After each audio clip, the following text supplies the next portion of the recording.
The New York Giants' initial 53-man roster is set. We'll go through what they did and what they still need to do coming up next on the Locked On Giants podcast.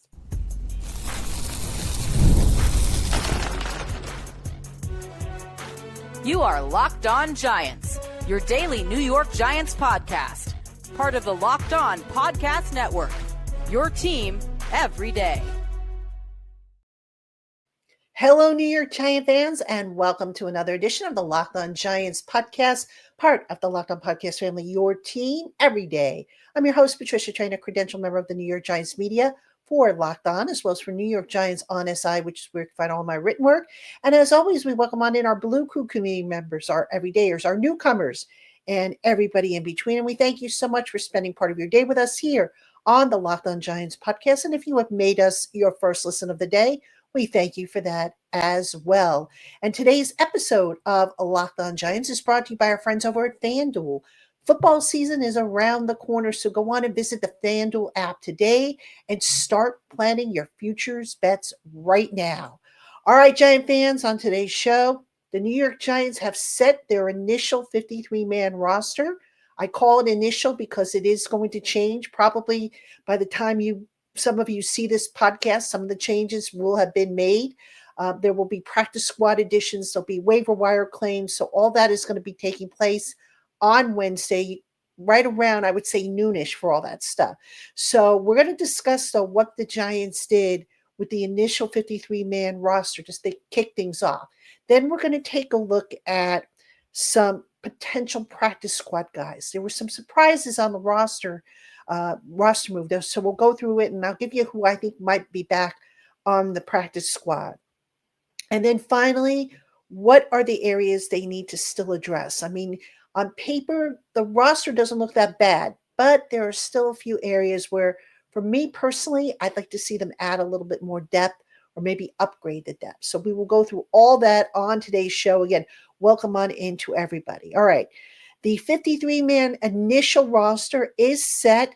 One statistic I want to give you, which was kind of incredible. Of the guys who were cut, 14 played at least one regular season game for the Giants last year. Now, why is that significant? Because it just goes to show you how much they have upgraded the roster. Now, the roster is not perfect. No roster really ever is. But the Giants, the fact that they were able to part with 14 guys who were contributors last year and for at least one regular season game, pretty incredible if you think about it. But let's go through the just what they did and the surprises. Now, besides the fact that 14 guys who were on last year's roster didn't make the cut this year, the biggest surprise I had, no trades. Now, I realized with trades at roster cutdown date, that those are rare. Okay, a lot of teams are like, okay, you're going to cut the guy anyway. Everybody knows you're going to cut the guy. So we're going to wait till he hits the waiver wire. And for me, there was the biggest surprise, I think, was that the Giants could not get a trade partner for quarterback Tommy DeVito. I really thought, look, this is a group or a coaching staff, I should say. They developed DeVito from day one. And I think we could all probably agree that DeVito has worked himself into a QB2 role. So you would have thought that with all the teams around the league that needed quarterback help, and there are still some, and I realize the Raiders took care of their quarterback situation, as did the Vikings and the Eagles, but, you still have the Lions, you have, the Titans, the Rams probably could use some more insurance, if you will, at that position. You would have thought that there would have been at least one of those teams, especially teams further down the waiver wire, that might have said, okay, you know what? We'll give you a day 3 pick for DeVito. That didn't happen. So the other scenario was that maybe the Giants hold on to DeVito and, just for another 36 hours or so and see if maybe, they send a message to the rest of the league and say, hey, we're serious. We're going to keep 4 quarterbacks. You want one of our guys, make us a better offer. And they didn't do that either. Now, Ryan Dunleavy of the New York Post did report that the Giants received some inquiries about Jameis Winston. Daniel Bellinger, I think, was another, and I forget who the other player was. There were three guys that they received inquiries about. So Winston, they weren't going to trade because, in retrospect, you look back at what Brandon Brown said and the contract that Winston signed. He's here. All right. He wasn't going to go anywhere unless they got a really, really good offer for him. So I guess that's one of the biggest disappointments I had on a grand scale level, because these are now guys, DeVito's going to land somewhere, I would think. I would think Greg Dulcich is going to land somewhere, the tight end. And there might be some other guys that are going to land on rosters, and the Giants are going to get Zippo in return.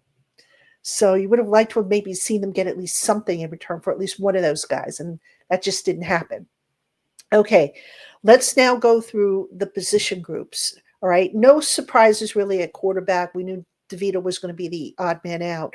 At running back, they got rid of Turbo Miller. I was kind of surprised with that. And the reason why I was surprised was because, okay, Cam Scatterboo came back from the hamstring injury. And he was on a pitch count in the preseason finale against the Patriots. And he came through, as far as I know, okay. But hamstrings are so tricky. So I would have thought that the Giants would have kept an extra running back just as insurance. Now, it's possible they look to bring somebody onto the practice squad. Maybe Miller is going to clear waivers and they'll be able to bring him back. I don't know. But I was kind of surprised that Miller did not make the roster. I thought he had a pretty good chance of making that. Okay, tight ends. The only real surprise I had, if I'm being honest with you, I thought Dulcich would beat out Chris Manhertz. And apparently not the case. Now, the reason for that, the only reason I can think of, Dulcich, you look at him and he's a big receiver wrapped in a tight end's body.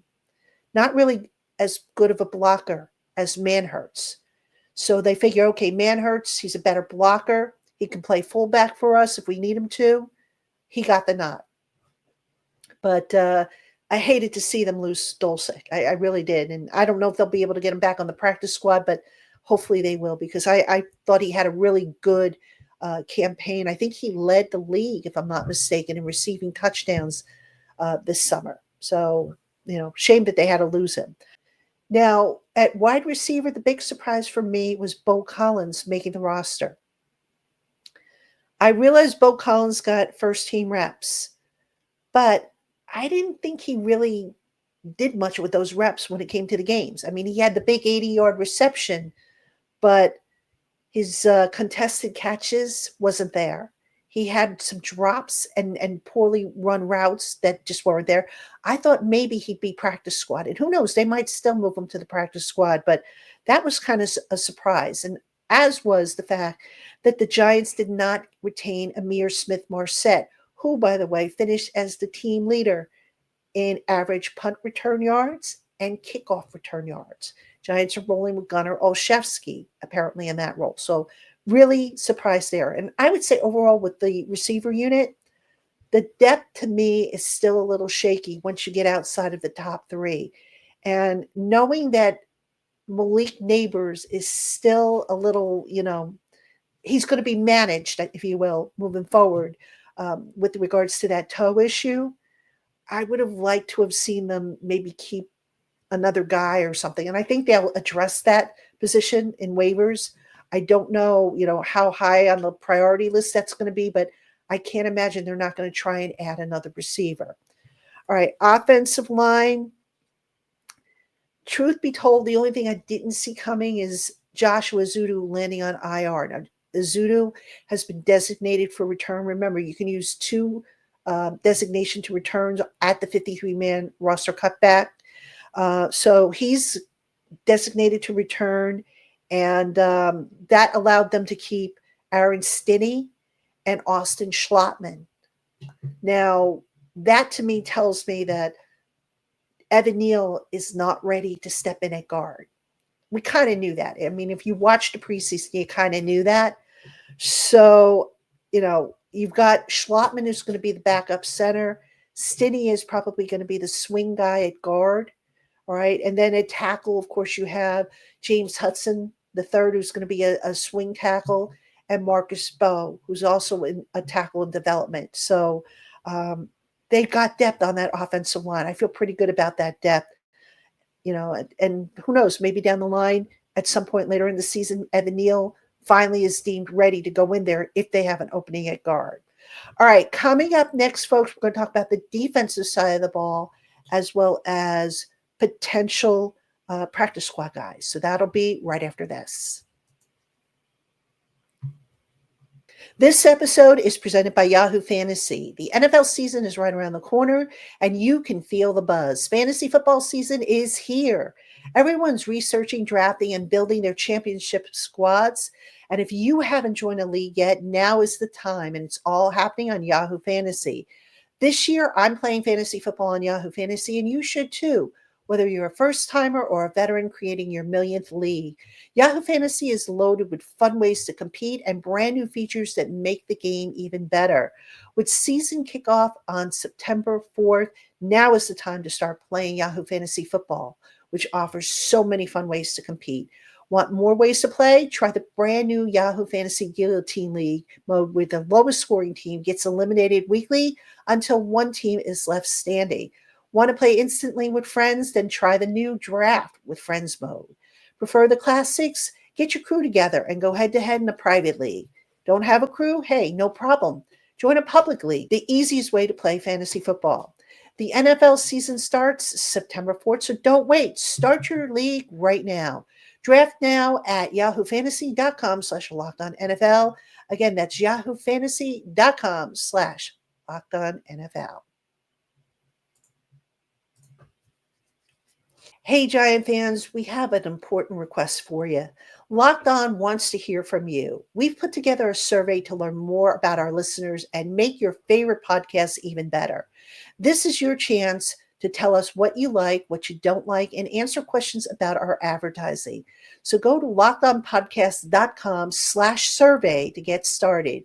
Everyone who completes the survey will be entered for a chance to win one of 10 $100 Amazon gift cards. Again, that's lockedonpodcasts.com/survey. You can also find the link in the show notes. Thanks so much for helping us out. All right, Giant fans, welcome back to Locked On Giants. I'm your host, Patricia Traina. We are going through the New York Giants' initial 53-man roster. We're talking about my reactions to it. A lot of it kind of what I expected, a few surprises, curveballs, if you will, and still a little bit of work to be done if you are General Manager Joe Schoen. All right, so let's take a look now at the defensive side of the ball and where maybe I had some surprises that I didn't see coming. Defensive line, the biggest one, Elijah Chapman, was cut. Now, I was hoping against hope, and I guess in retrospect, there was a part of me that thought maybe he doesn't make it, but I was really trying to find a way for him to make it. And I was hoping that, with his work at fullback as well as on the defensive line, that maybe he would stick. And he didn't. He was cut. Now, is there a possibility that they bring him back to the practice squad? Absolutely. That certainly does exist, but that was kind of disappointing. The Giants ended up keeping 5 on the defensive line, which is a good number, but here's the concern I have. 4 of those guys are probably ready to contribute. The 5th guy, Darius Alexander, rookie, he's behind the 8 ball. Missed all of the spring, had a relatively quiet summer. He's playing catch up. Now, when he gets caught up, he's going to be fantastic. Right now, though, got to get caught up. And I think he's going to maybe be limited at first if he does get on the field and get a game day uniform. So something to keep an eye on, especially early on in the season. Okay, moving forward. Outside linebackers, no great surprise there. They kept 4. I'd like to see Trace Ford, who didn't make the cut at outside linebacker. I'd like to see him on the practice squad. Inside linebackers, this is kind of interesting. They kept Demetrius Flanagan-Fowles, who didn't play the entire preseason due to an injury. I know he's more special teams, but I was kind of surprised he made the cut. maybe they felt, okay, we know what we got in him. They have the film, they like the film, and because he's special teams, they're like, okay, we could probably get by with that. But I just thought that was kind of weird because usually when a guy doesn't play all preseason, unless again it's like a Dexter Lawrence or an Andrew Thomas or a Malik Neighbors, like a legitimate superstar, you typically, don't go with that guy. So Flanagan Fowles, he must be really good on special teams. We'll see, obviously. I do think the inside linebacker group, where they kept, I believe, 5 guys, I do think they're going to add to that group. I would be very, very surprised if they roll with just what they've got there. They did keep 2 guys for special teams, but the problem remains there that if something happens to Bobby Okereke or Micah McFadden, the next man up, Darius Mawaso, who can get it done, but that leaves you with kind of thin depth, especially if you're devoting, Chris Board to solely special teams and Flanagan Fowles solely to special teams. So I think they might want to add another linebacker there. Now, whether they add it to the 53, I don't know, but certainly to the practice squad, I would think. All right, the other surprise at cornerback, they kept 7. I had them keeping 5 initially. Now, the reason why they probably kept 7 here has to do with the fact that they only kept 3 safeties, which is kind of low. So you would say to yourself, okay, what does one have to do with the other?